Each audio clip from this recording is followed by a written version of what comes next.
it is our privilege to have all of you guys in the ring with us this evening. We know some of you guys join us on Twitter, which is the belly of social media.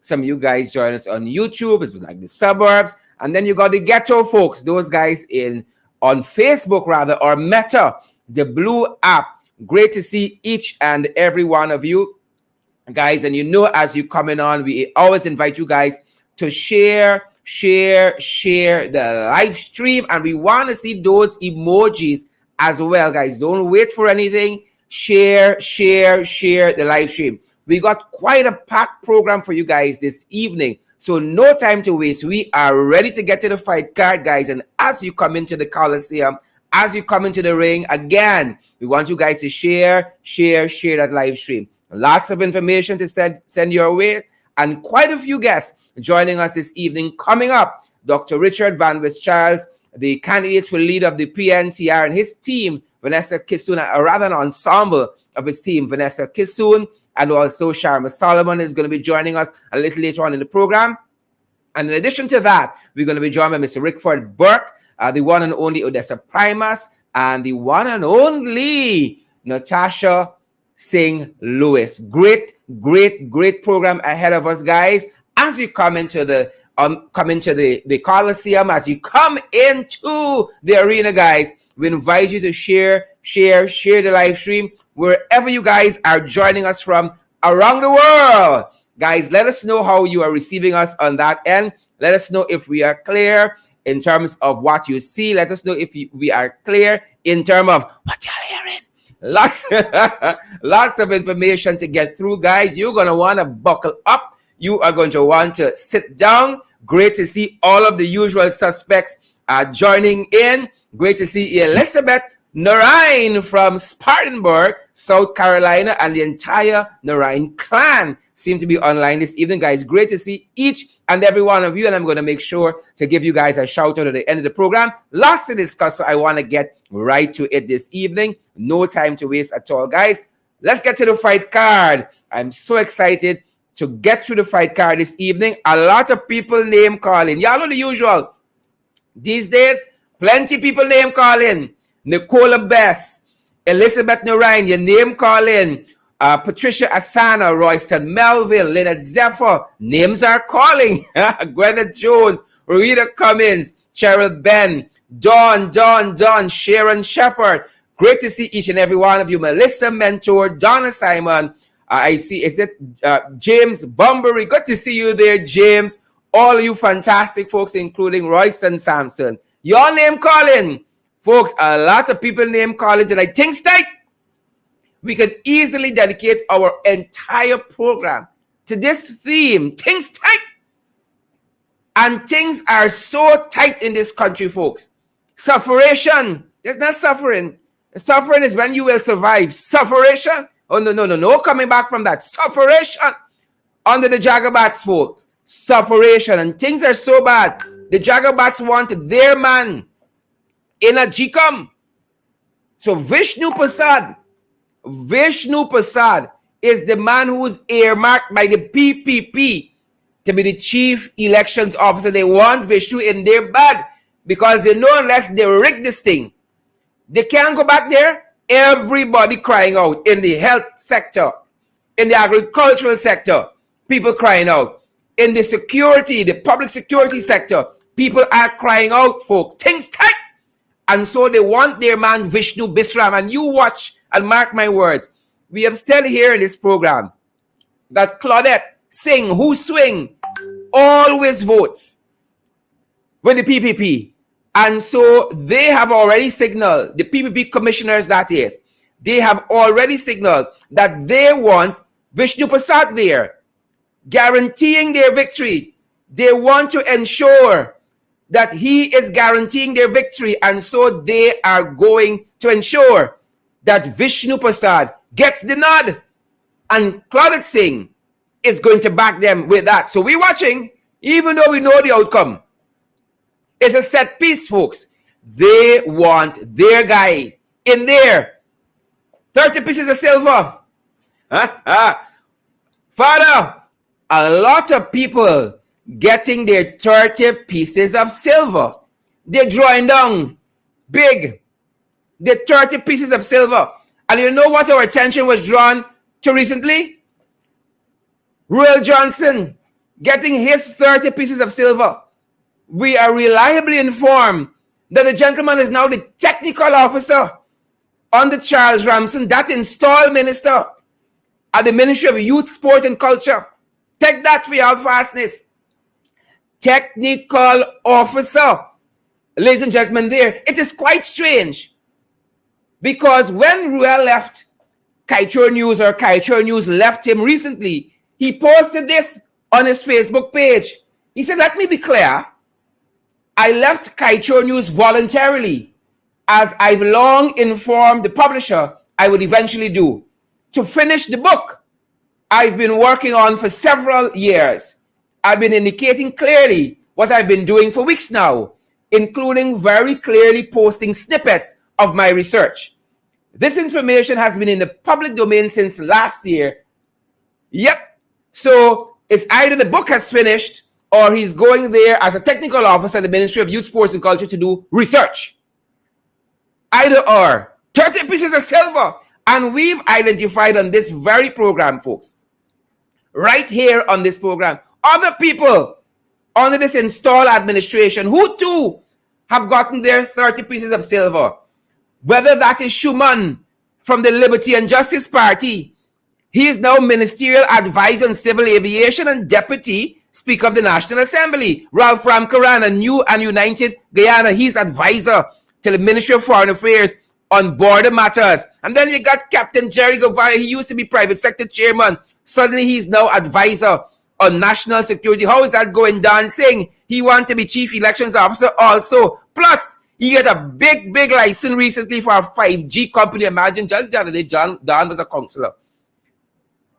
And then you got Asha Kissoon, this other jagabat from a new and from rather the new movement. She get elections observer to the Bahamas. She on the board of directors for GWI, the board of directors for Atlantic Hotel, and she on the board for this oil and gas company that just started called Gaia Energy. Everybody getting the 30 pieces of silver. Folks, you know why? Things tight. So people taking what they can get. Karen Thorne, Diane Gravesandi, things tight. Robin Lorraine, Denny's, Booker, things tight. Angela McDonald, Diane McCauley, things tight. Things so tight now. The police doing mysterious things. This was drawn to our attention as well. Police seem to be shipping Leparkan crates and so forth. This was seen recently. The police delivering Leparkan boxes. Things tight. In the country, folks, things are tight. What else can we tell you guys? And people are doing some very strange things. So the police apparently, they're going to subcontract with Leparkan to deliver packages. Things tight. I told you all, the entire program could have that theme. Things tight. And to further demonstrate to you guys, Rondell Hamilton, Agatha Devant, things tight. Look what happening to the rice farmers. The rice farmers complaining to the government quite recently. The minister was there. Quite recently, the minister was in Region 2. And farmers from Anna Regina, Charity, and other places in Region 2 complained bitterly to the minister. He said they were telling him fertilizer price gone up close to $10,000 a bag now, and government is making no intervention. And of course, all these jagabats had were platitudes. Oh, they're meeting with stakeholders and they are discussing and they're framing all manner of shenanigans. You know what is really happening? They don't have the answer. They try to throw a whole bunch of money at the economy, and the economy are moving. The only thing left for them to throw at the economy is the blue pill. And even that won't stimulate this economy. So the farmers have been livid. Ladies and gentlemen, the farmers have been livid. You know who else have been livid? Oh, the fisher folk. Again, crying out to the government. They said the PPP, the installed PPP government, and ExxonMobil scaring away the fish. That is what the fisher folks just recently said. The PPP and ExxonMobil, Laverne, Harry Chiran, Chisung Henry, Anne-Marie Selby, they are scaring away the fish. Volme Wilson, y'all is scaring away fish. Fisher like y'all, Nikki Innes, Roxanne Lindor, Marilyn Duncan, y'all don't like fish? When fish see y'all fishes run? Well, that's what happening with the PPP. The cross. The cross. Since August 2nd, 2020, is a dark cloud over this country. The cross. You got to gyrate them. You got to throw some holy water. You got to scrub them out with spiritual vim and bleach. The cross, people. And so the fisher folks complaining. The catch diminishing by the day.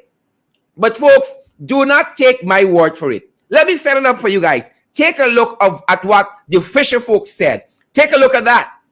And then we come back and we examine it. Oh, Father, wait for the ending. Folks, I tell you this. Wait for the ending. Wait for it. Get out your popcorn and your Cokes and share the damn live stream. Wait for it. Wait for it. I reached with you all a couple of weeks gone back in Anna Regina concerning the same issue that with the fish decrease. Having not get fish, well, it got worse now. We not clear expense, all about them park now. And we come here today to get some assistance from you. You want to hear something that the fisherman will benefit from today. That's why we come here today. You can't examine over get food on the table. 1, 2, 3, 4, 1 of the fisherman. And since this oil start this thing from day one, since this oil start, the fishing gone, disappear. And if I watch here, we bring, remember, we might be practical being here, but we know what's going on. Everybody see what's going on. Because the bigger heads for price level, the investment going on. Must be as the poor man. We can't put food on the table for each other. You know what I go and spend 10 days as a captain for a bank boat. And I raise 10 children now for this hustle. Build a house and everything. Now I even can't buy food for me like that. Because why? Spend 10 days bang boat and come in and burn 5 jump gas, still gonna back inside and walk and come back and we can't even play people expect. We are not owing bosses. Mr. Minister, we got representatives from different fishing here. We got Mr. We got Snapper Division there. Do you want to stand up and just tell us about the catch? Me walk, me got a line behind me. Yeah, me know. As I stand up and fight for fisherman, all the day me like. And trust me, from the trawler to the Bangamiri to the Chinese team, to the inboard, to the outboard, all the way around Black River, the scum will lose millions of revenue. Let it be really revenue than ExxonMobil can travel the river. Imagine men about what they block the channel and we don't want there anymore. Because the draft is supposed to clear the water. Because they're supposed to clear the channel. They block it. Imagine excavator driving overboard and I never expect something like that supposed to happen. I see it in my own eye. I got that there, man. Imagine there's no wharf anymore. They're not care about fucking fishermen and walk, okay?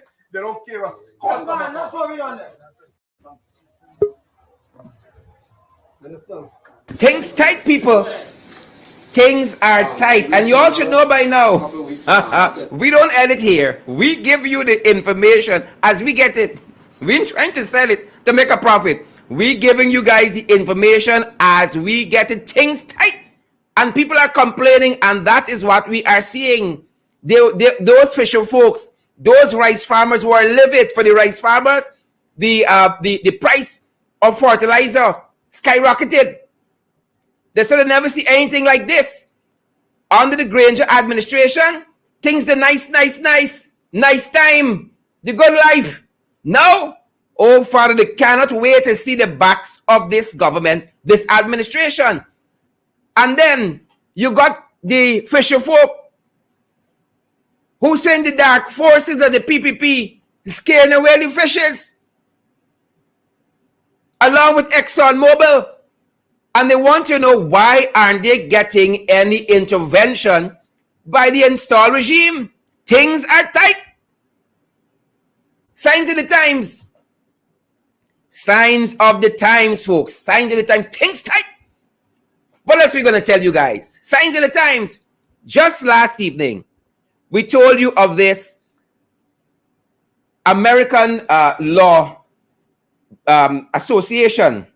Let me make sure I get the title correctly. The U.S. National Bar Association. Its president, Carlos Moore, and Joanne LeBlanc, who is the chief foreign policy advisor, as well as the chief of security and investigation, one Steve Chisholm, and Representative Roslyn Myers of South Carolina. They were visiting people. They were visiting a secret meeting with the PPP. And you know, this came about since Rickford, Burke and his organization and organizations against racial discrimination had that massive march in the USA. All of a sudden, this administration on a campaign to show that it liked black people. So these guys had a secret meeting with the administration.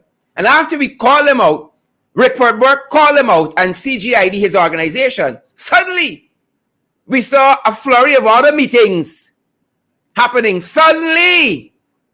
So again, these are representatives of the U.S. Bar Association, the U.S. National Bar Association, reaching with members of the judiciary. In this photograph here, let me bring them a little closer so you guys can benefit.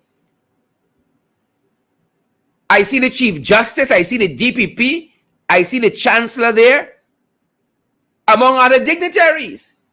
I would love to see the same kind of overture to the Bar Association, but perhaps the PPP already know with the Bar Association locally there. So they don't have to wine and dine them.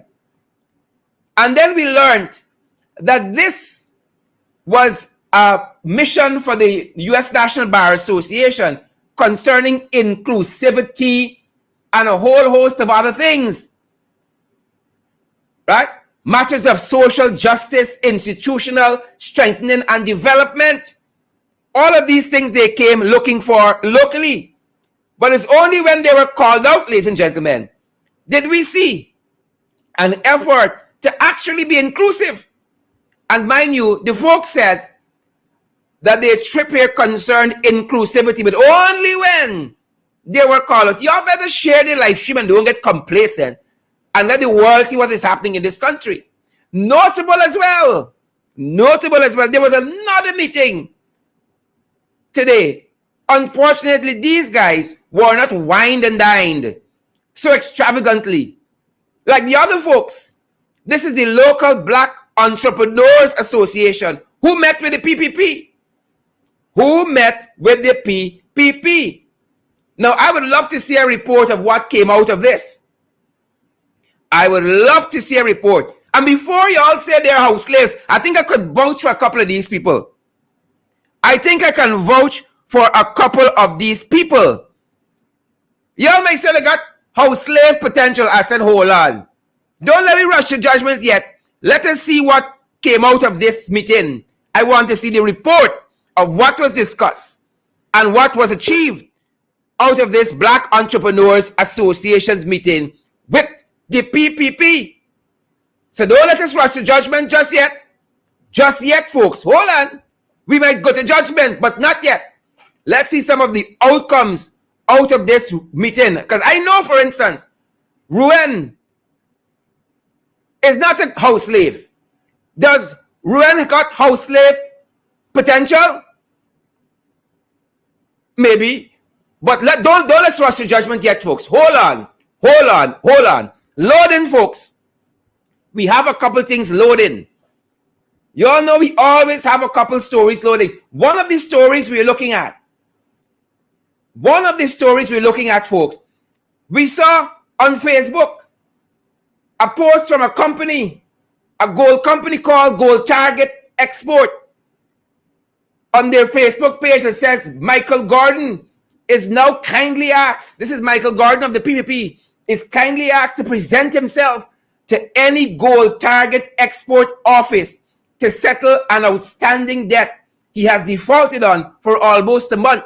So we're following this development here. That's a story that we have loading again according to this Facebook page of Gold Target Export, Mr. Michael Gordon of the PPP is now kindly asked to please present himself to any Gold Target Export office to settle an outstanding debt he has defaulted on for almost a month. So PPP Michael Gordon, if you're watching the program, Gold Target Export wants to see you. Another story, ladies and gentlemen, that we see developing, that is loading.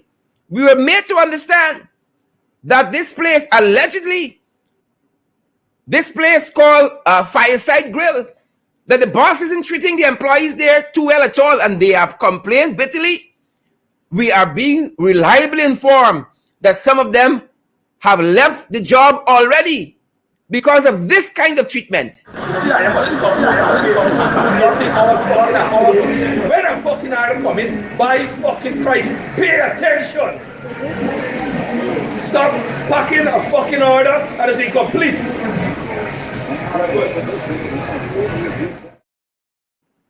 Again, this allegedly is the proprietor of that establishment speaking to his employees. And for those of you who are a little startled there, let us run the track for you one more time. One more time. Girl is not a real place. See, I am this compose and pay and do nothing all fucking afternoon. When a fucking item come in, by fucking Christ, pay attention. Stop packing a fucking order and it's incomplete.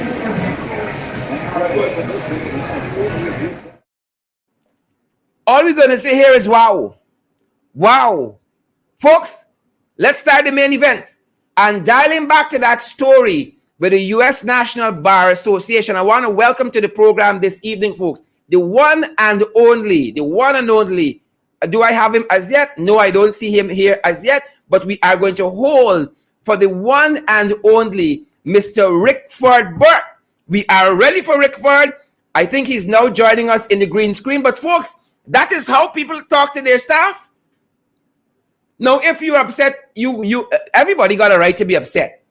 But you ain't gonna keep staff very long with that kind of attitude. And the minute you got to go to those extreme, you lost the moral ground. You lost the upper hand. Folks, share the live stream. And as we pause to hold for Rickford to set up his camera properly for us there, guys, I want to remind you, I take pause to remind you that we cannot do this without you guys. And y'all know what y'all got to do. And y'all know we would never treat y'all in that way. Mr. Fireside is speaking to his folks. We different here, as you guys will understand. But guys, we need you to come on board with us and help us to move the program forward. And we can only do this without you. And you know that we have gone from strength to strength with you guys. I am so fired up because you guys give us the impetus to keep moving forward. We have created several avenues where you guys can come on board and partner with us for as low as $5 per month. Folks, it costs something to do this. And we don't care what people say we're begging for money. We rather beg for money than do what some other people doing. Getting the 30 pieces of silver. So this program is powered by you guys. We have the Cash App available. It is the $ in the ring 592. We also have the PayPal platform available. It is in the ring 592 at gmail.com. And we are available also on the MMG platform. The number there is 627-6963. You have an information tip, you have got some video or what have you.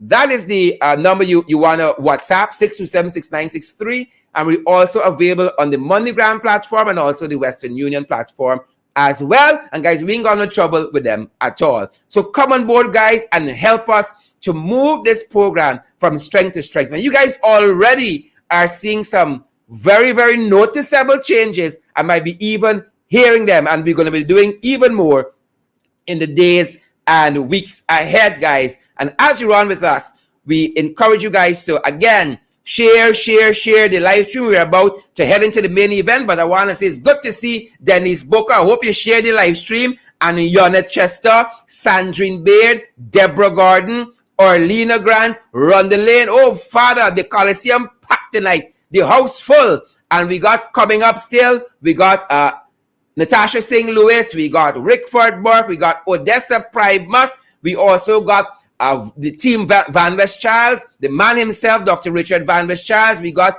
Mr. Sharma Salban. I'm excited to talk with these guys. And also the one and only Vanessa Kissoon. All that is coming up, folks. We are about to enter into the main event, and we are so happy that you guys have stuck with us. Great to see Donna Liverpool and Gwenda Jones, Isola Allen. Guys, take the opportunity to share the live stream, and we want to see those emojis as well. We don't run on water. We need you guys to partner with us, and we always say you have to share the live stream because we want as many persons to benefit from our program as possible.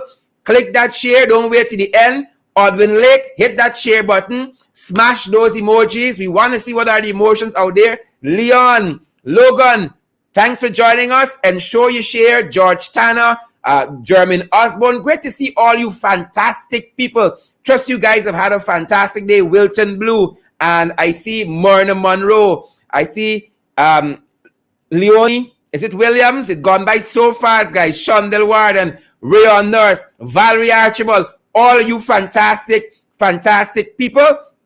And again, we are getting ready to change up the order a little bit. Bear with us as the guys in the green room get set to come on again.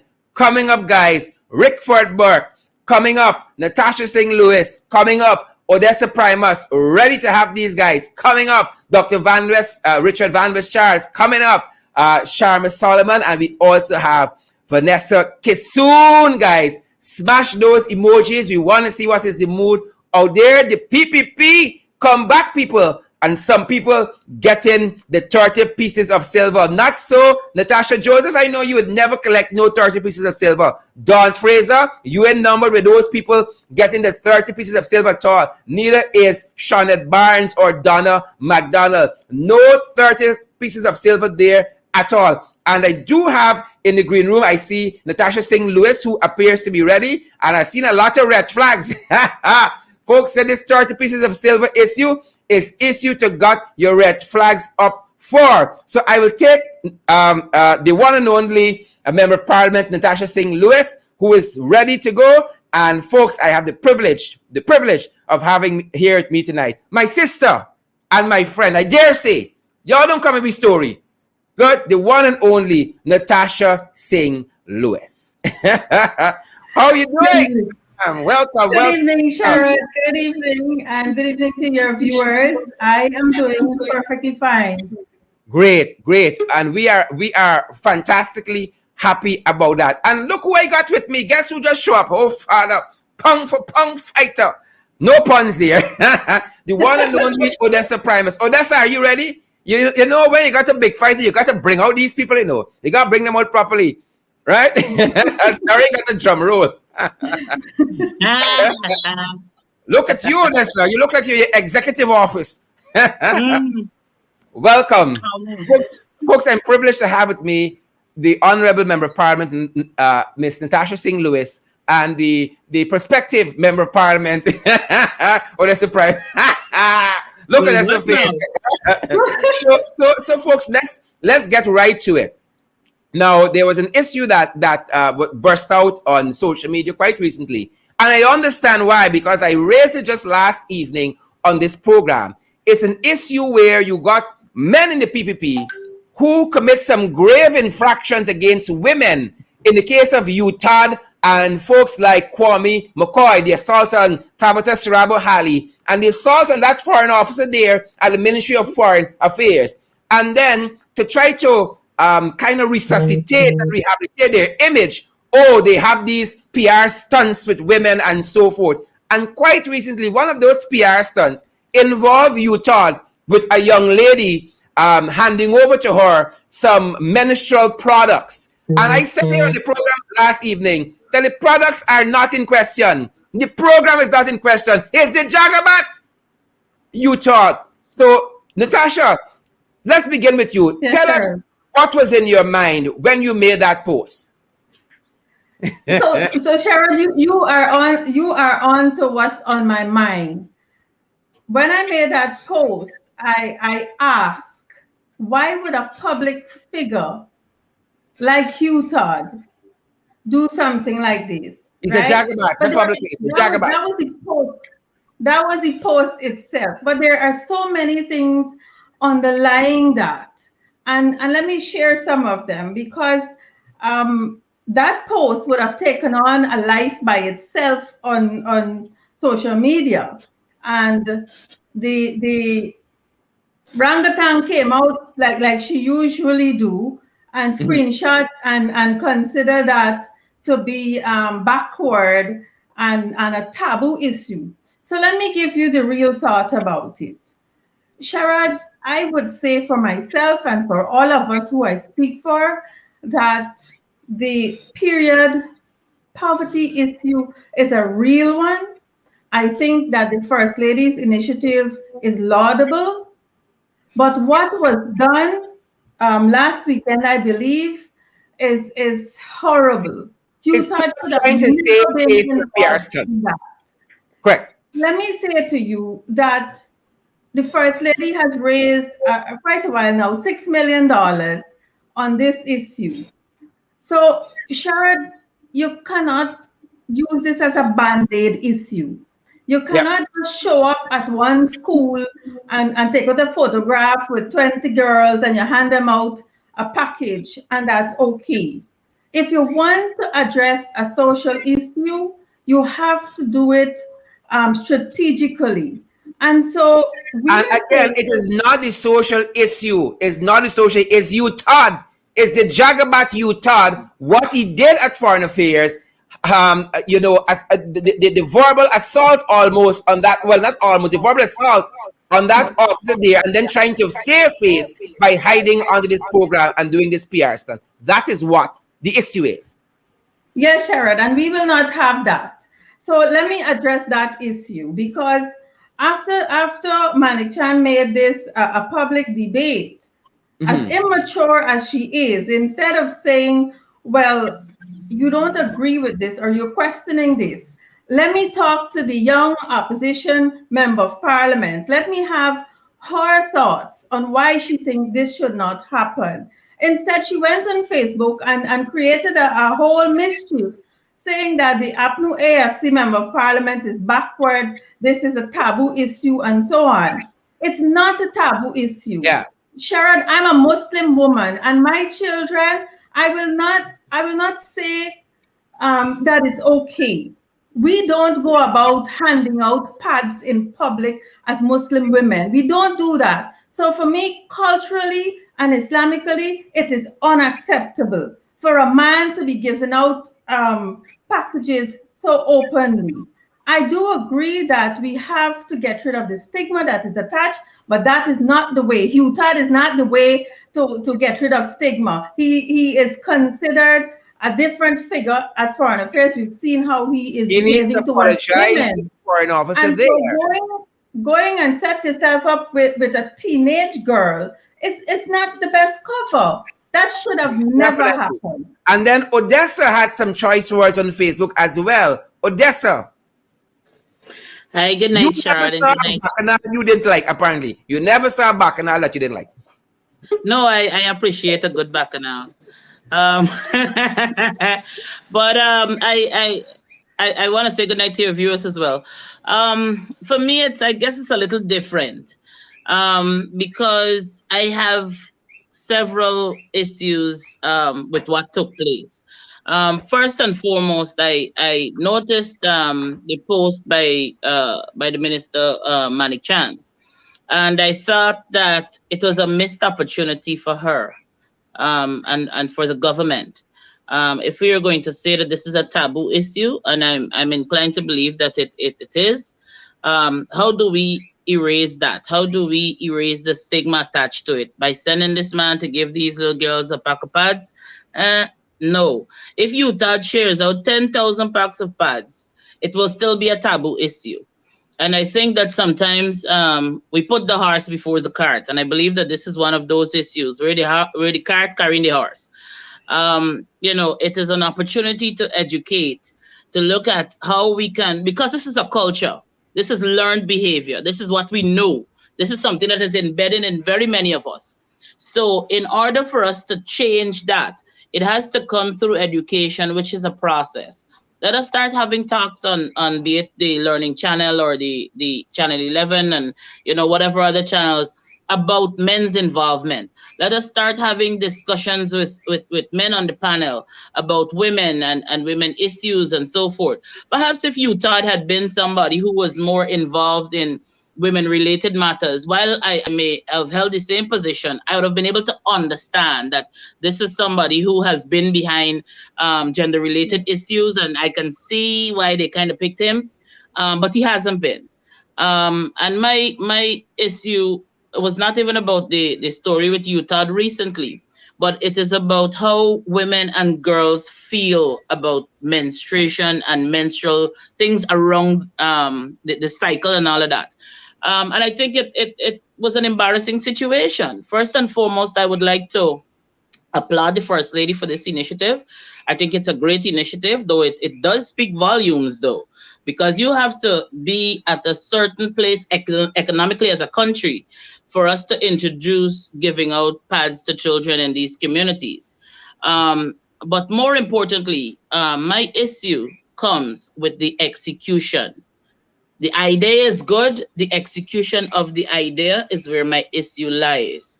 I think even with the First Lady doing it, even though she looks quite beautifully and so on, going and these girls stand up and pose up and take out a picture, collecting a pack of pads or whatever it is that is in that nicely packaged something, though that is what we were made to understand, that it's pads. I don't know if it comes with other little hygiene products or whatever the case is.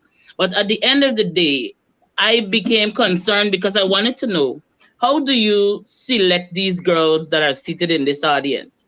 Because it's quite evident that it's not the entire school. Mm-hmm. So are you picking out the children who are living in a poverty situation? Are the parents involved? Are they aware? Are they okay with this? Because you're also additionally taking out photographs of these children and you're posting them on social media. It is an embarrassment to these children. And we're at a age and stage where we're dealing with things like bullyism.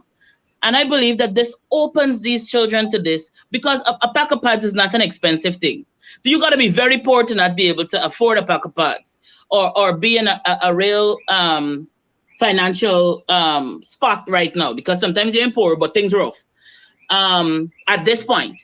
So, it's sad. And, people say, oh gosh, why you got to make a mountain out of a molehill? They're just giving the children pads. No. It is a mountain. That is what it is.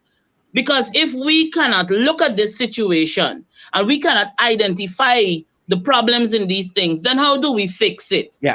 And we especially, I'm not a politician, but for the two of you and for you, Todd, everybody's looking at it. Oh, you're saying this because you, Todd, is a PPP minister, and it is because Natasha is a APNU supporter. You're holding this position. I couldn't care less about where Natasha was or where you, Todd, was politically. My concern is for these children. And it is an unfortunate situation. If I can add a scenario or two here, since I'm taking over the program. For example, let me add a scenario here. If you are working in an office and let us say Bob has an order issue. Now you do not go and draw the attention of the entire office. Here he. Everybody, let me get your attention. Bob has not been smelling too kind.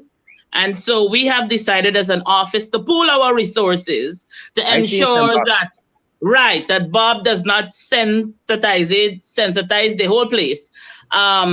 So we bought deodorants. We got 13 because one is for December and then you have one for the rest of next year.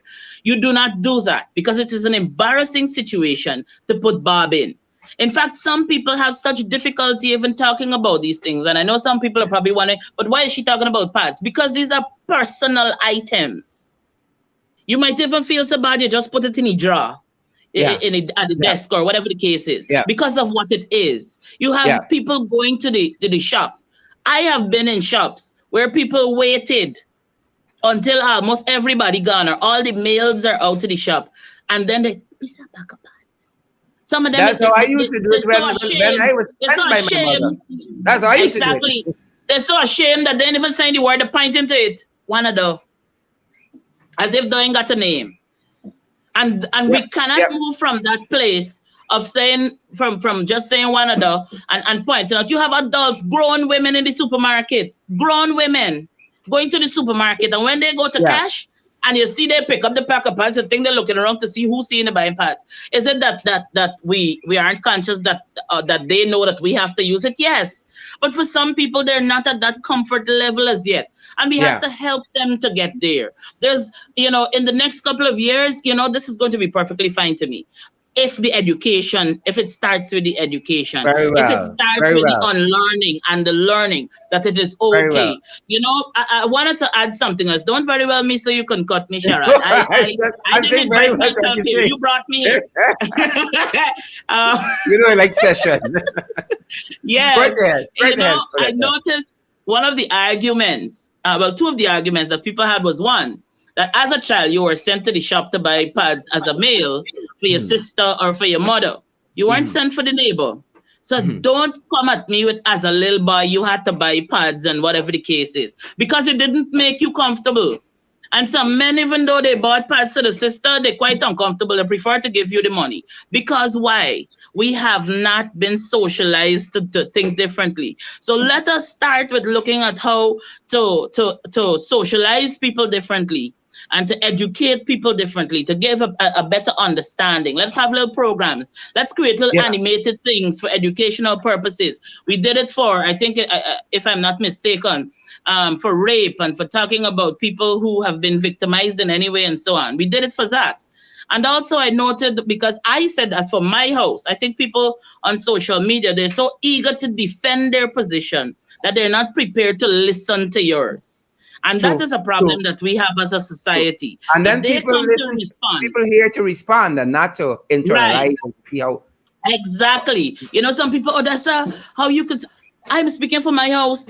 I do not want men who is not the father of my child or a close relative bringing certain items for my children. Even my friends, when they buy Yeah. things for my children, you give it to me and let me give it to them, because that indirectly creates a relationship. Girls say, maybe I'm a little paranoid in dealing with these things. Maybe I am.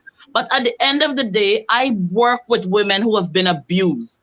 And if there is one thing that I can tell you, is that in almost every case, a door was open that introduced this figure to your child. Yeah. And I am not Yeah. opening Understandable. unnecessary doors in the lives of my children. And that's Very why I'm well. overtly protective, because you can't unrape a child. Yeah. You can't unput a child in a Let us dangerous let us situation. agree. It is a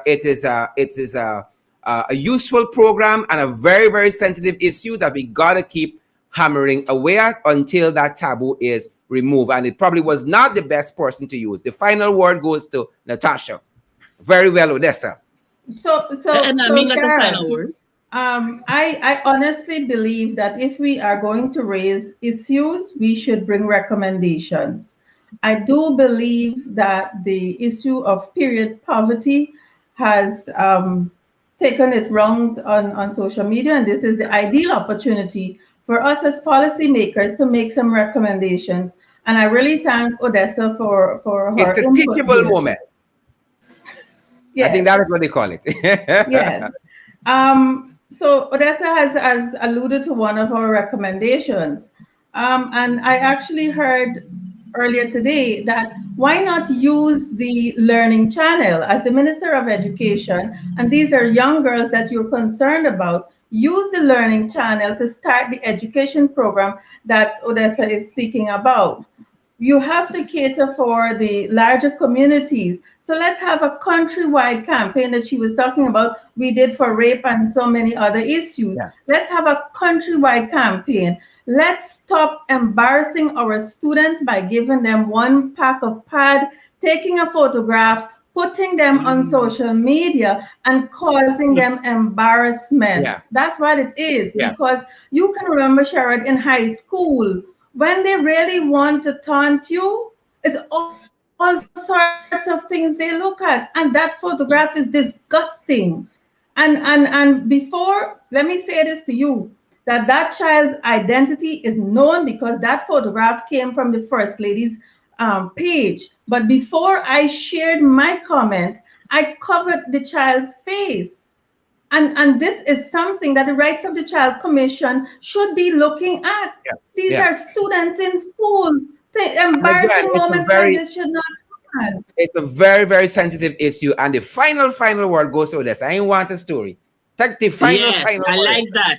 I wanted to say though, if I could add, of course I can, because I can do as I wish. But I wanted to add though that in terms of the rolling out of this program, we could perhaps look at having dispensers placed in the school where the girls in the females' washroom. So the whole schooling got to know that you don't have. You could just access it there through the head teacher's office or whatever the case is. Because you could always go into the head teacher office as if you got a little problem and you go in with your bag, you put your pocket pads in there, you beat out. There is no need for all of this and picture taking out and so on. I understand that when it comes to certain things, especially when people are being funded, take out a picture of the people who come to do the distribution now. Take out a picture, let the whole school be there, and you take out a picture, the whole school, boys, girls, everybody, you do the thing and so on, and then you give it to the school. So I think that there needs to be a more creative way of ensuring that these children get these these pads. But thank you very much, Sherrod, for inviting We me. hear you guys. I know that at this point we have to leave. Natasha and I would like to say thank you to all those of you who are viewing the program. We do appreciate this.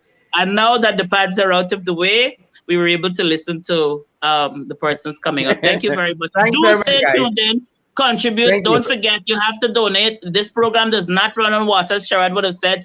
Send the money. Sherrod has no problem with MoneyGram. You send that money. If he gets a problem, send the money to me. Thank you very much and do have a pleasant night. Thank you so much, Sherrod. And I would like to encourage the viewers and all of your supporters to share the live, just like Priyamani Chan and Indra Chandra Paul would have shared my Facebook page to the world. Share the live tonight. Share it so that you have a better perspective on this matter. Fantastic. Share the live, folks. Thank you very much, guys. Thank you. You're so kind. Guys, there you have it. Moving things along. We got lots of folks still lined up. We're taking Rickford, Burke, and then I see Vanessa Kissoon is already here. I see Richard Van West Charles is already here, guys. I'm so excited to talk to these folks.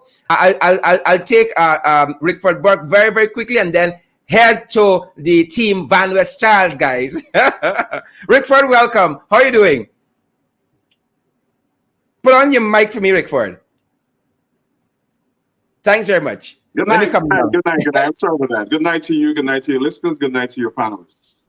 Rickford, part of our discussion this evening is on this issue concerning the U.S. National Bar Association and what looked like initially a secret meeting. It concerned matters of social justice, according to them, institutional strengthening and development in Guyana. Very important issues, but it started out to what looked like a very, very secretive meeting with the PPP. The CGID, the Caribbean Guyana Institute for Democracy, of which you're president, put out a very, very strong statement. And in that statement, Rickford, you said, or the organization rather, said it is disgraceful that the NBA delegation decided to visit Guyana without performing due diligence, without speaking to the leaders of the Guyanese diaspora, and without meeting with Black attorneys in Guyana to understand the political, racial, and social justice dynamics in Guyana. Expand, if you can. Oh, certainly. Well, first of all, let me explain the importance of the National Bar Association. The National Bar Association is a historic Black organization. They represent Black attorneys in the United States. They're in the league of the NAACP. That's how important this organization is. I understand that they were invited to go to Guyana. Now, when we saw that they had a meeting with Mr. Phillips, Gail Teixeira, and some others in the PPP to talk about social justice, the board felt very insulted and that felt that other Guyanese of African descent would be insulted as well. You can't have people like Gail Teixeira and Mark Phillips who represent a racist, ethnocratic, apartheid regime talking about social justice when we have been talking about the absence of social justice in Guyana. Imagine the PPP, that is an oppressive organization, that is a criminal organization, that hates Black people, that attack Black Lives Matter, that is not working for justice for Joel and Isaiah Henry, Boston, or in Boston, Yep. Kevin Andrews, and the 1,400 black young black men that were murdered. Ring inclusive. Exactly. They're the ones who are killing people. How could they be meeting with black attorneys, black leaders in America to talk about social justice? So we felt it was insulting. Now, let me say, since that statement went out, we have been in touch with the delegation on the ground there. They've met with the black attorneys. They've met with some other black leaders in Guyana. I understand that tonight they're meeting with some of the black businessmen and contractors that have been discriminated against by the PPP. Fantastic. And in addition to that, Rickford, you have said also that the National Bar Association of the U.S., their officials must inquire from black attorney and activists about their elusive effort to pursue and obtain justice for Afro-Guyanese who have been killed by the PP, and you've named some names. So quite a few missteps by this organization, and I'm happy that because of the pushback of CGID, we're now seeing them coming the right way. Well, in the interest of full disclosure, one of the members of the delegation told me that they did do due diligence. No, that's up to them. What we wanted to ensure that there is fairness. They must have a balanced view of what's going on in Guyana. And the PPP has this very strange attitude. When we raise these issues of racism, racial discrimination, injustice, etc., they don't sit at a table with stakeholders. They want to have pictures with black people. I say, hey, look, I'm taking pictures with black people. Why? They're advised by the Trump Republicans. It's so disrespectful to black people that all we need is a handout or a photograph. We want to be at the seat of the table. We are stakeholders. We don't want photographs. So instead of lobbying black people to come to Guyana for a photo opportunity, the PPP must sit down with black members of parliament, with the opposition leader, with black stakeholders in the country, and discuss equitable governance. That's what we want. We don't want photo opportunity. We don't want to beg and then move beyond to action. This is our country. We need equitable governance, and we want to make sure that the wealth and the national patrimony of Guyana is equally distributed among everybody, and not only East Indian supporters of the PPP. Fantastic. Rickford, we're so grateful for the work that you and CGID doing, keeping them accountable, especially those folks in the diaspora, letting them know exactly who these Jagabats are. Rickford, thank you very much, sir. Thanks for having me. Good night. All right. Good evening, Rickford. Thanks for joining us. Folks, the one and only Rickford Burke from the CGID organization there in the USA. That is the Caribbean Guyana Institute for Democracy. And again, Rickford Burke is the president. Folks, I'm privileged, as I said, to have with me this evening Vanessa Kissoon, the one and only, and also Dr. Richard Van West Charles, both representing Team Richard Van West Charles, join us this evening to talk a little bit about the campaign. And I want to ask Vanessa some questions as to her support for Dr. Charles. Folks, welcome. It is my privilege again. Let me welcome the man of the moment, and then Miss Kissoon. Vanessa, how are you guys doing? Doc, how are you guys doing? Good, man. Good night. Good night. Fantastic. Apologies, we had a full house this evening. I know you guys were waiting to come on a little early, but we love having you guys on nonetheless. Dr. Van West Charles, we had you in the ring a couple weeks ago. It seemed like just yesterday, and we know this race has taken off. You have launched your campaign out of Linden. I was quite surprised by that because I didn't know you had roots in Linden. I was born in Linden, you know, so I claim my roots. Why Linden, Doc?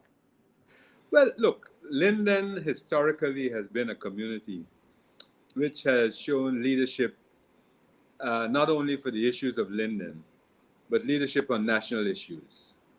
And in many ways, if you go back to the 60s, Linden has always been at the forefront, dealing with the issues.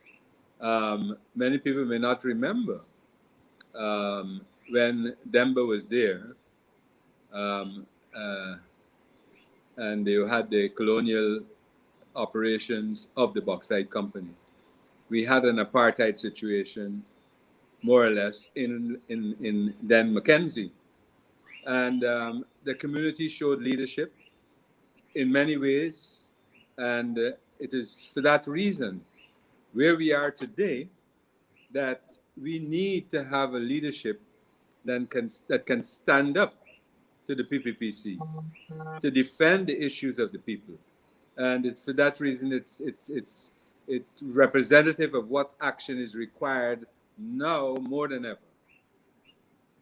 Fantastic, fantastic. I watched some of it, and I said, Doc is going to get, as we see in political terms, a lot of bunks out of this launch here. And then we saw after that, we went to understand that Vanessa had endorsed your candidacy, and I think some folks were surprised. I don't know why. Maybe Vanessa can tell us why persons were surprised by that. But more so, why Dr. Van Westchaz? What about his platform and his message and his vision resonated with you, Vanessa? Okay, thank you very much, Sherrod, and good night again to yourself. Good night to Dr. Charles and your listening and viewing audience. Good night. Let me say this, Sherrod, and I said it last night. When I met Dr. Charles and I listened to him, and he reached out to me after all that had happened, and he reached out a hand and he asked me to, give the party another chance, give him a chance to fix and to rebuild the People's National Congress reform, because that is what we need. I must say that I was impressed with his competence and his experience, especially when he, explained about his experience in organization and the different countries that he worked in and putting Guyana on the map. I know a lot of persons may not know about it, and we will ensure that it is known, because I think people need to know, and I know that Doc will let you know a little more about that. And also, when you look at how he would have transformed GWI most recently, right?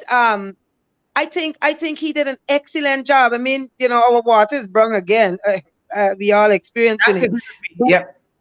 Right. But we know that under Dr. Van Westchaz at GWI, a lot of things were done. And so I appreciate that. And I believe deep down in my heart that he has a vision and a plan to take the party forward, which also deals with inclusiveness. I'm here, Sherrod, and it shows. And even before my reinstatement, I was on board with Doc, because he would have reached out a hand. And I want to encourage other the delegates out there and persons. Let us listen, and let us make that right choice, because we all want to see the PNCR rebuild and reunite. And I believe this is the man for the job, Dr. Richard Van Westchaz, and he has the experience, and I know he has the party at heart and the people, not only of the party, but the people of Guyana. Because, Sherrod, let me say this.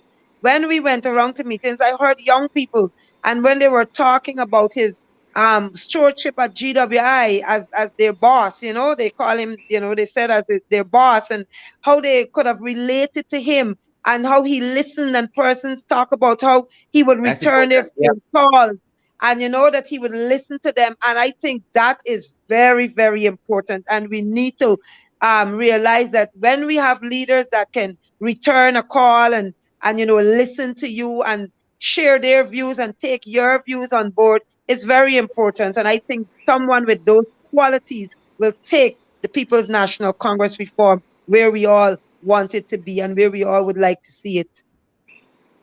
Great.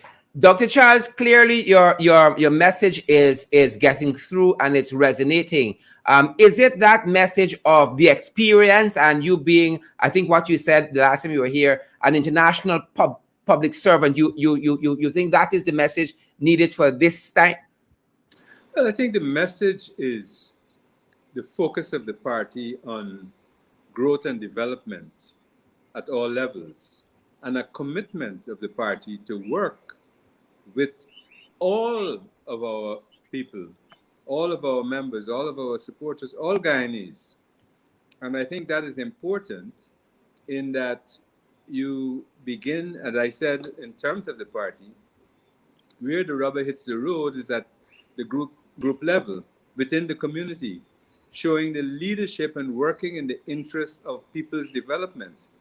Once you are committed to do that, once you're committed to ensure that the voices of the people are welcome, the different opinions of the people are welcome.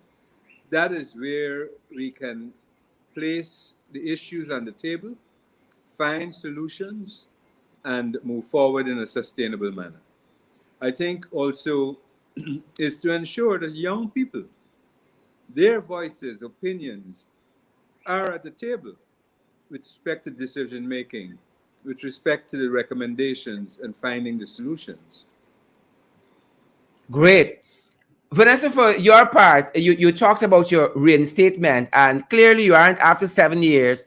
It seems to be a very symbolic number. You aren't going to be standing on the sidelines for very long. And we know you haven't been on the sidelines standing.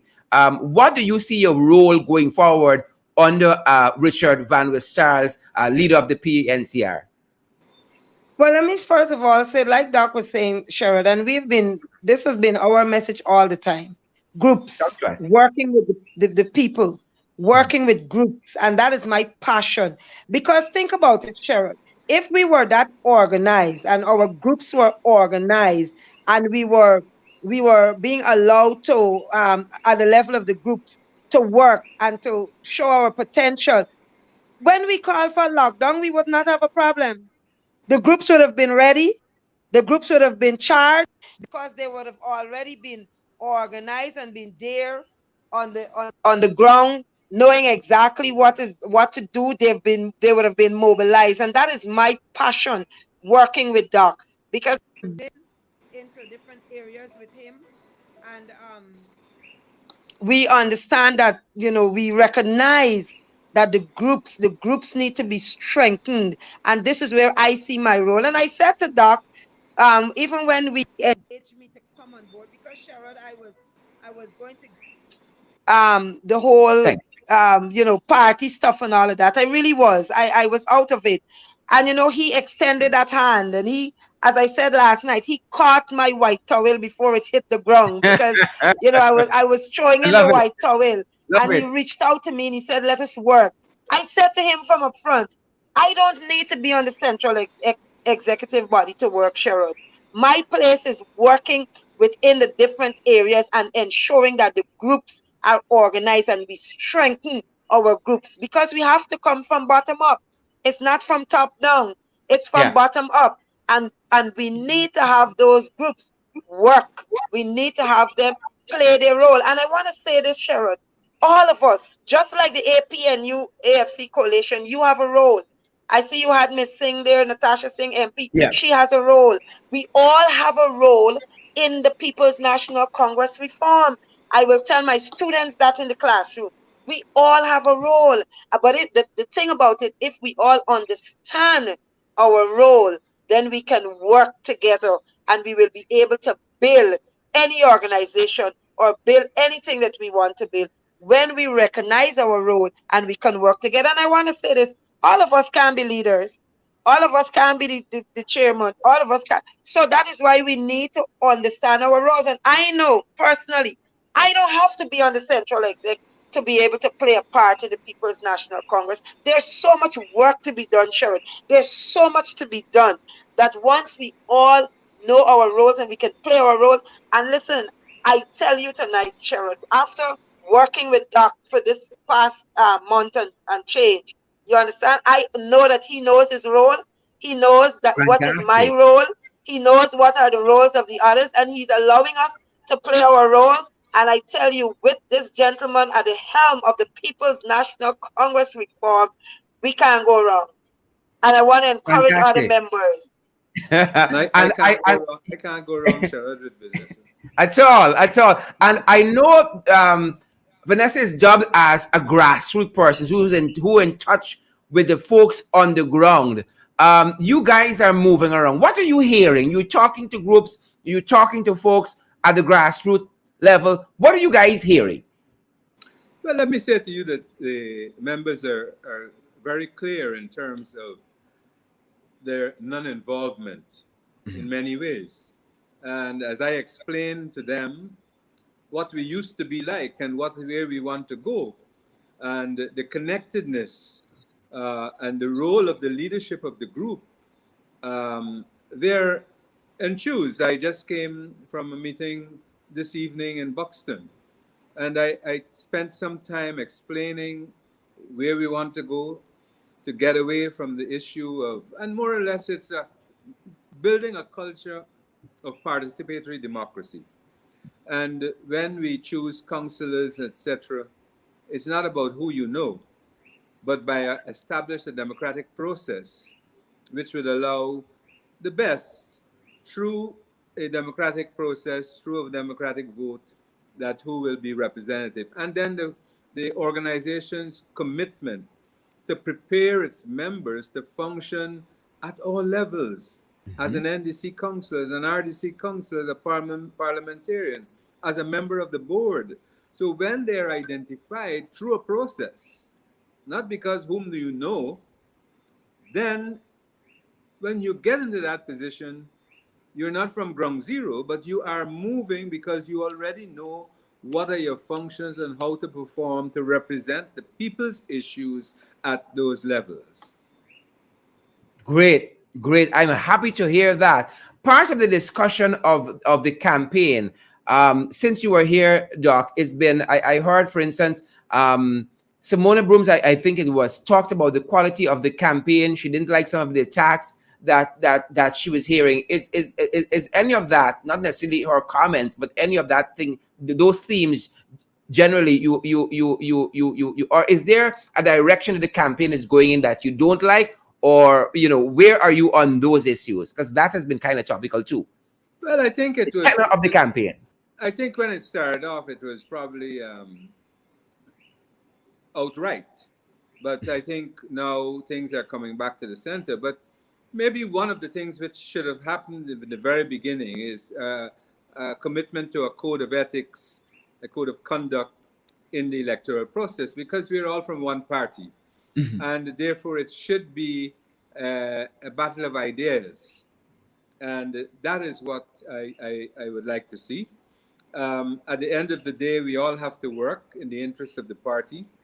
And it's the best, not only the ideas, it's the best approach that you would use to bring people on board, to build your teams that you have to build. And what is your experience?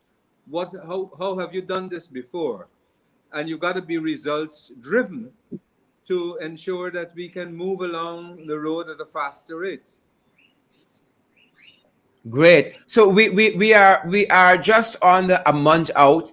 I saw the candidates list has been released by the party. Lots of folks, I think, vying for vice chairman. That seems to have the most nominations. Lots of a few persons have been added to those now who've been nominated for leader of the party. As we go down the road, Doc, do you think now that we've had about 3 weeks behind us, there are sharper distinctions between you and the other candidates, especially where your vision is concerned? And Vanessa can chime in too from your standpoint. Are there sharp distinctions between Dr. Charles and the other candidates who are running for leader of the party? I should go, Vanessa. Go ahead, Doc. You go ahead. Well, I think there's a sharp distinction in that I don't subscribe to a slate. And I don't do that because I believe that once we have a democratic process, whoever is the leader must respect the outcome of that process and be able to build a team to work in the interest of all. When you establish a slate, my view is that's the genesis of factionalism. That once you establish that I have the slate, it means that these are who I want to work with, and I may have a difficulty working with anyone else. That is not a democratic approach, and so I do not subscribe to it. I think it sends the wrong messages to people who are competing also, who are not necessarily on a slate.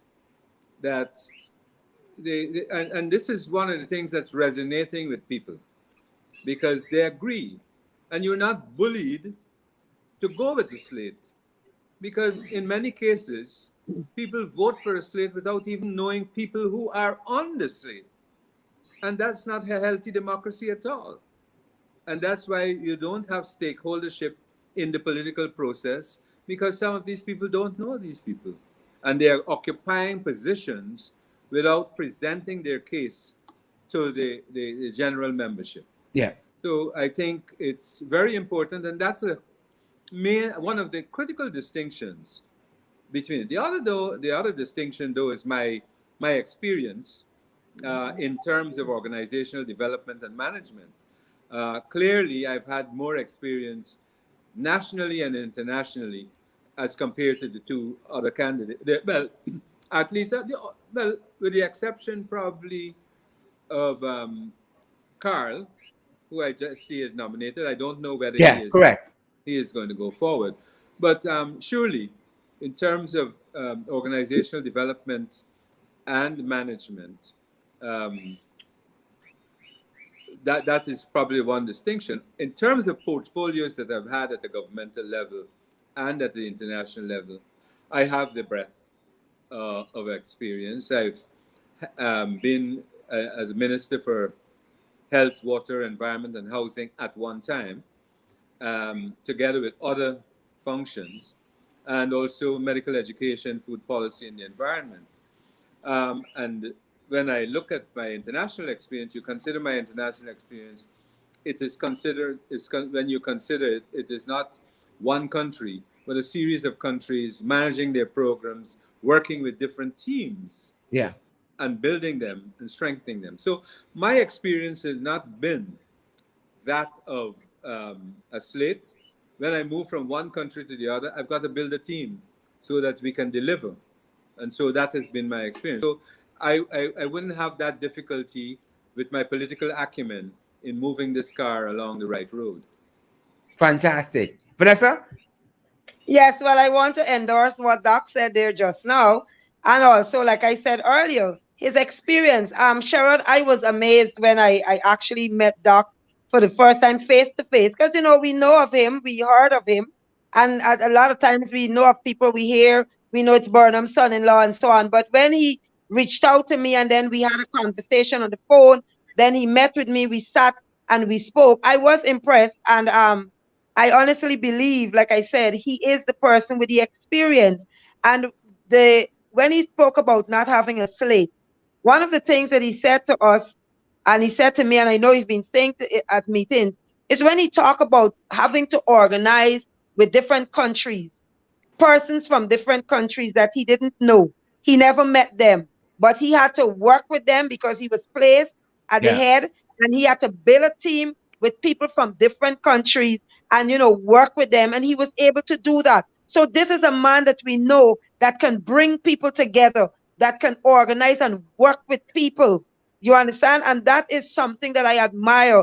And I ask persons, because, you know, one of the things persons are using as a distinction for their self is to say that the people don't know Doc, or Doc is not known by party people.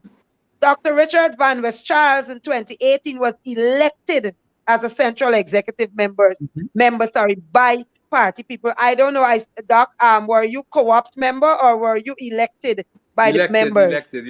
Exactly. So we cannot say that he's not known by the party people. He was elected by members of the People's National Congress Reform to the central exec. And so we need not to say that we must stop using that as a distinction, or to use that to say, you know, he's not known. The man is known. The man did an excellent job with GWI. Come on. All of us now are crying and complaining. We water brung again. We ain't getting the kind of pressure, but we were enjoying it under his stewardship. He organized young people in that ministry there. And so, you know, he has what it takes. And he believes in inclusiveness. He believes in allowing persons. Look, we were at a meeting, and all the meetings that we go to, I listened to this young man, this gentleman, and you know what he said to the person? He said, if the other candidates have not come to you as yet, please do not stay away when they come. Listen to them.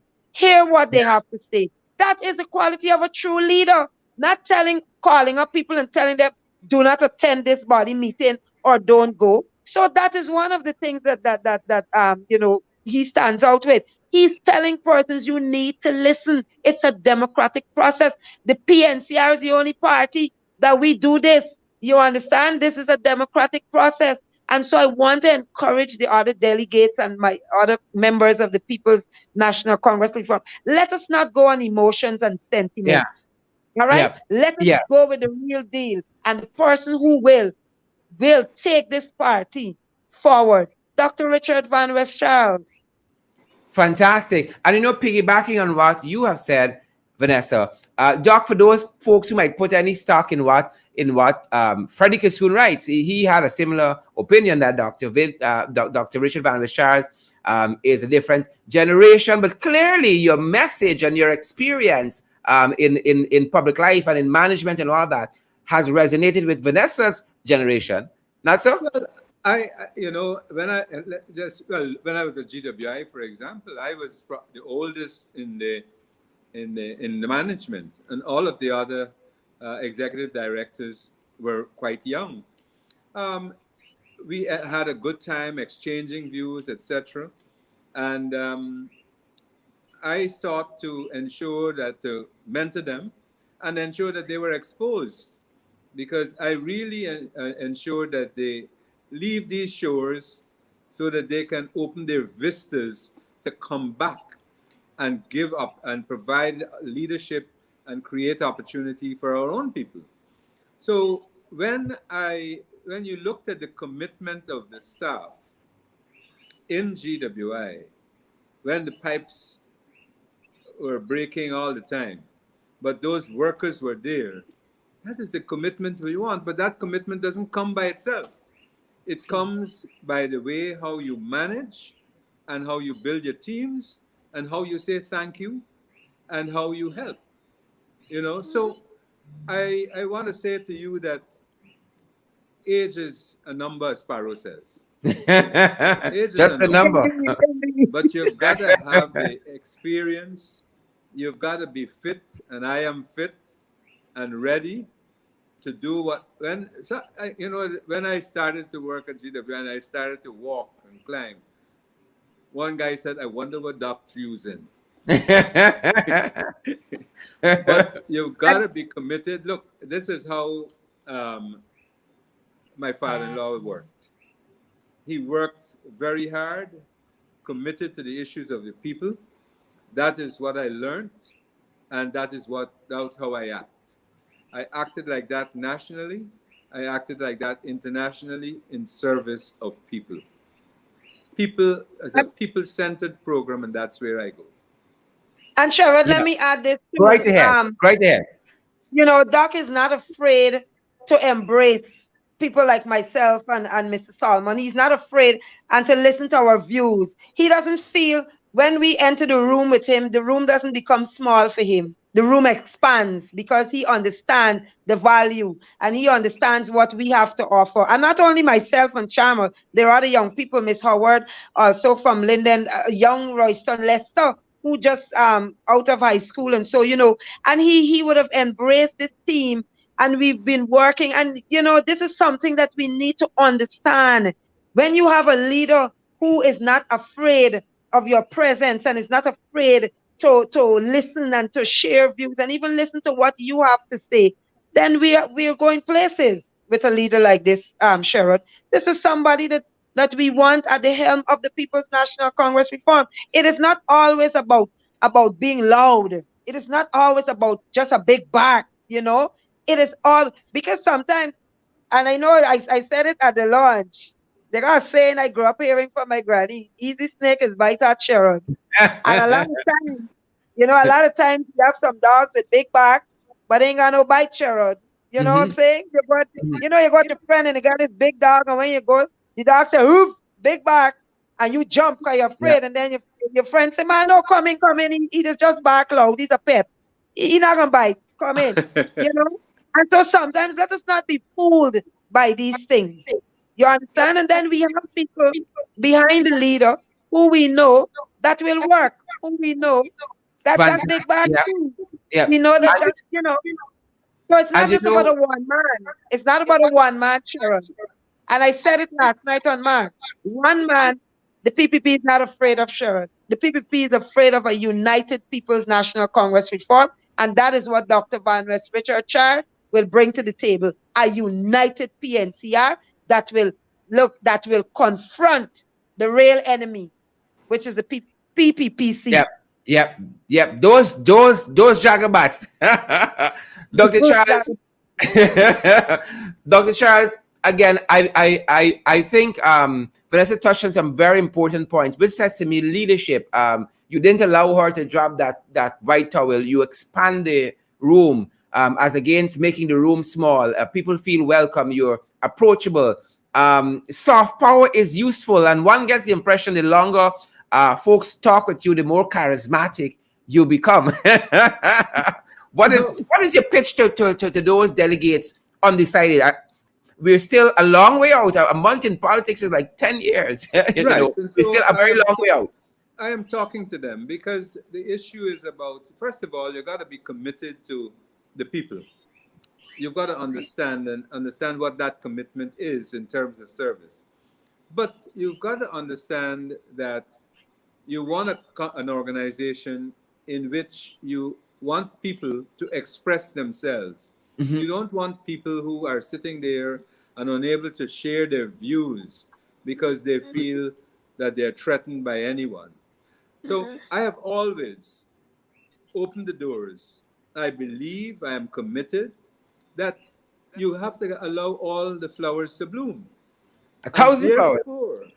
You've got to ensure that everyone has the opportunity and feel comfortable that even if they differ, they must express themselves. Because in many cases, it is the minority view that is the kernel of truth. If sometimes we go with the majority, but that's the wrong position. But if the minority feels threatened and is unable to express themselves, then we lose as a people. So I think that is important. When you at all levels, it is not only the people at the top. So as the party is so structured, when we, if you look at the constitution of the PNC, and you look at where the General Council is, it is a way of bringing the views, the opinions, the voices of all of the comrades, from top to bottom and bottom to top, to find the solutions in the interests of the people. But you've got to be committed to that and not be threatened by the other voices. Vanessa, and for your part, you know, we hear you outline a whole host of things as to why you think Dr. Vanessa Charles is the man for the moment. I want to give you the final word. You know, if we have missed anything, those delegates still on the fence, this is why you guys should be thinking about Dr. Richard Vanessa Charles for leader of the PNCR.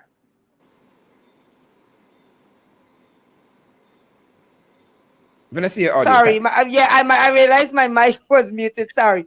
Most importantly, Sherrod, and to your listening audience, to the delegates, I want them to understand that it's a democratic right and process to listen, because you cannot have if you are locked in, if you're just locked in because you made a decision that this is your candidate and you're locked in and you're not open to listening and to giving others a chance and to hear them, then this is the type of thing that will not move this party forward. We cannot be locked in. We have to give everyone a chance, and you have to listen. And the thing about it, you have to make informed choices for yourself. Yeah. And like Doc said, don't be bullied. We know persons are being called and so on. But at the end of the day, this is not just about a one man. This is not just about the two persons. This is about a party that we all love. This is about the People's National Congress reform. And so we need to ensure, because if you don't, I'm saying this to you, Sherrod, because I know persons who, after hearing Doc, they went up to him. I know you wouldn't want to say it, but they went up to him and he said, you know what? My whole perspective changed. Just because they listened. And they were at one time locked in. You cannot remember, at the end of the day, this is about all of us, the party that we all love. And so we have to allow the process to work. And let us treat our comrades, let us treat each other with respect. You know, let us treat each other with love, because after this, we have to work together. And like Doc said, he doesn't have a slate. because he wants persons. And one of the things I know he said at the meeting, he said at one of the meetings, he said, listen, even those persons vying for chair and vice chair must come to you. Even those persons, they must come to the groups, and the groups must hear them. The groups must hear what are their plans, what they have to offer. And whoever becomes chair or vice chair, he's going to work with those persons. He's going to ensure that that team works. Because what we tell our students, Sherrod, teamwork makes the dream work. Exactly. Yep. And I Yep. want to say to us tonight, we need to listen. We need to listen. And for those of us who are asking, where was Doc for 23 years and where, he's been there. He's been working. Some of us always do work in the background. But at least we know for the past 5 years, he did an excellent job at GWI. Come on. Let us not do that. We need to give credit where it's due, But And I know some persons, like I said, they say he's not known to the party. Come on. He was elected in 2018. He was not a co-opt member. He was an elected member of the Central Exec by the party members. So we cannot be saying these things. And he has the experience. He has the openness. He has the competence. And I want us to understand, just like me, because I'm saying to you, Sherrod, based on my last experience at Pleasant, with that situation there, that was it for me. That was it for me. I said, you know what? I'm going to relax for probably 7 more years. But you know what I realized? That caught that white towel. And in the Bible, it says 7 is the number of perfection. And so here Yeah. we are. Let Here us we not are. lose this opportunity. My comrades, the delegates, let us not lose this opportunity to fix the People's National Congress reform. And behind this man, there will be a team, because I know whoever becomes chairman, vice chairman, I know that I am confident that the members will make the right choice. They will make the right decisions, and that with Doc at the head, he's going to work with that team. He's going to build that team. We're going to reunite. We're going to rebuild the People's National Congress reform, and then we're going to charge the forces against the haughty enemy, which is the exactly. PPPC. Very well. I don't think any of us can put it better, Vanessa. Doc, if you want to add anything. No, I think this is an important moment for the PNCR, and an important moment for the country, as more and more resources are coming, and it means that the country has to become more and more democratic. Yeah. And I Yeah. believe that if the political parties are more and more democratic, our country becomes more and more democratic. And it's for this reason I want to see the PNCR leading in terms of the democratic construction of our society, Yeah. where we all will have a better quality of life, equity, fairness, and justice for Yeah. everyone. Yeah. And Doc, Vanessa, this country need a proper party or coalition to lead it. And I think we have demonstrated that. You talk about what Doc did at GWI. The folks are crying out. Just yesterday, we spoke about how the folks at Stanley Tongue reached out to us and talked to us about the water shortages there. Look, the farmers crying out, the fisher folks crying out. They want other Yeah. than 9 point how much billion is pocketory and confusion powder. This country needs you. This country needs Yeah. us. Yep. Yes. And And we all we have will to go understand, Sherrod, with once open we all arms. understand the role we play, once we all understand, we all have a role, and we understand our role. Because like I Yeah. said it before, all of us can't be the even the water boy on the basketball team, even the towel bearer is important. And so we Yeah. need to understand our role and understand that we all have a role and a part to play in our country, this beautiful country, Guyana, that we call our home. Sharad, let me just make this point. Go right ahead, Doc. When you build, you're going to have different views. And what you must not have is, because there is difference, you become enemies. And that kills progress, that kills development. Exactly. So that's where I sit. And you can bet that I will walk that road all the time as I've walked before. Fantastic. Dr. Richard Van Charles, candidate for leader of the PNCR. You don't have a slate, as you said, but a strong supporter in the one and only Vanessa Kissoon, iconic in her own right. Vanessa, thank you guys for coming in the ring this evening and to sharing Thank you for the having us. vision of Dr. Van Charles' campaign. Thank you, folks. Thank very, you for very having much. us. And it's always Thank a you very pleasure, much for Sheldon. having us, Sheldon. Thank you to your listeners. Awesome. It's always good to be in the ring. Awesome. Thanks, Doc. Yes, Thank you. indeed. There we go, guys. The man himself, Dr. Richard Van Charles, and the one and only Miss Kissoon, Vanessa Kissoon there joining us.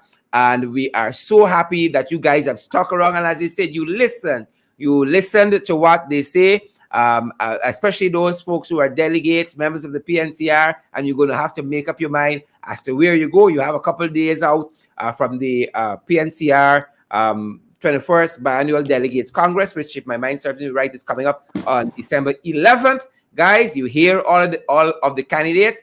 And to that end, again, we want to thank Doc and his team for joining us. Thanks again, Doc, Dr. Richard Van Charles, and thanks also to the one and only Vanessa Kissoon. Guys, that's our program this evening. We are going to stick around a little bit and give some folks a shout out tomorrow evening, guys. I hope you all share the live stream, I hope you all smash that emoji button there for us. But tomorrow evening, we're going to have another team that is vying for several posts there in the PNCR. We're going to have Mr. Aubrey Norton, who is vying for leader of the PNCR. We're going to have himself and a member or two of his team who are going to be joining us to talk about how the campaign is going at their end, elaborate some more for us on their vision and as to how their messaging is going and to how it's being received out there. So we're going to be talking to Mr. Aubrey Norton and his team tomorrow evening, same time, guys, same place. Same time, same place. Thank you guys for sticking around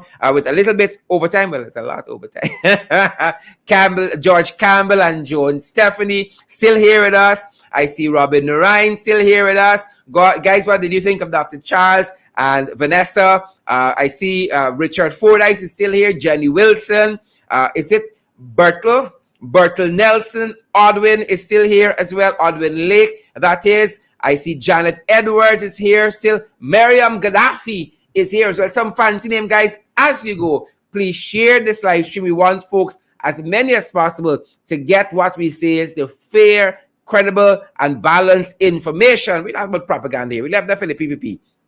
We left that to those jagabats on that side, guys. But as you go, ensure that you share the live stream. We're tremendously privileged to have all of you guys in the ring with us this evening. Thank you guys for sticking around. Share again, share the live stream, and let us know how you're feeling out there this evening. We want to see those emojis. Janet Edwards is still here. Sharon Castello Edwards is here as well. Charlene Jordan is here too. Onika Brahma Paddy is here. Jennifer Bob, Deborah Halley, Littell Pax is here. Leslyn Alves. Fantastic, lovely folks. Laverne Lincott is here as well. Gavin Holder, Deborah Halley. A lot of people still up. Y'all drink, y'all purge, and catch y'all bed now, folks. That's our program for this evening. Progress Prasad is here as well. Loretta Roberts. I love calling folks' name. Deborah Halley still here. Gloria Plodd as well. Warnella Garnett is here too. Savannah Page. I love that name, Savannah. I always said if I have a daughter, I would name her Savannah. Paul DeAndrew is here. Sandra Davis is here as well. Jennifer Bob is still here with us. I see Tasha is here too. The name gone by so fast, the surname. But good night to you, Tasha. Unique Abby is here. Unique Abby. What makes you unique? Candy Naline Indradit is here too. And once you know Candy's here, Marky is not too far behind. Roger Norris. Good to see you, Roger. Roger is one of those persons who puts his money where his mouth is, guys, and is one of our very, very strong supporters. Good to see you, Roger, and all you other fantastic folks like Shawnette, Grant, and Paul DeAndrew, who's a good supporter of ours as well. Guys, thanks for being in the ring this evening. Ovita Blackman and Jermaine Osborne, GT Can Upset, is that the name? Karen McFoy, all you fantastic folks. That's our program this evening. See you guys tomorrow night. same time, same place. Robbie Norton and team is going to be here with us, guys. As you go, remember to social distance, wear your mask, sanitize, practice all the COVID-19 protocols in place for your health, your safety, that of your friends, family, and loved ones. Thanks for joining us this evening. That's our time. Stay safe, guys.